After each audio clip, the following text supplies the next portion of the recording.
Баршаңызға қайырлы күн достар. Бүгін витаминки салатының рецептісімен бөліспекшімін. Егер де сіздерде анемия болатын болса, сіздерге таптырмас салаттың түрі болып табылады.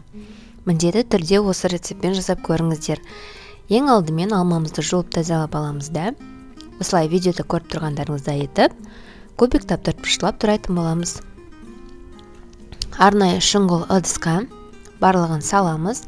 Мейізімізде жуып тазалап аламыз да, оны да майдалап турайтын боламыз. Грек жаңғағында дәл солай жуып тазалап алып, видеода көріп тұрғандарыңыздай етіп, осылай майдалап тураймыз. Барлығын жақсылап турап алдық. Ендігі алдын ала біз қызылшамызды суға пісіріп аламыз. Оны да видеода көріп тұрғандарыңыздай етіп, төртбұрыштап майдалап турайтын боламыз. Өте дәмді болып шығады. Сіздер енді барлығын қосқаннан кейін майонез, сметана немесе йогурт қоссаңыздар да болады. Менің жағдайымда майонез болды, майонез қостым. Және де арнайы осындай тортқа арналған осындай формочканы қолдандым. Сіздер қолда бар заттармен қолдансаңыздар болады.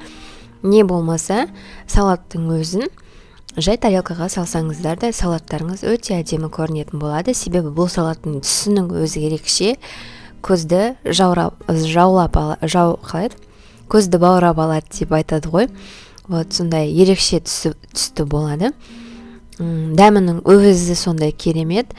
Міндетті түрде осы рецептпен жасап көріңіздер. Осылай қасығымызбен тегістеп алып, формочкадан босатамыз.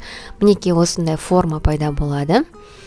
Меніңше өте әдемі болып тұр. Және де оны сақталған жаңғақтармен үстін әсемдедім. Ол да міндетті емес, әркім өз қалауларынша әсемдеуіне болады. Сонымен біздің салатымыз дайын болды.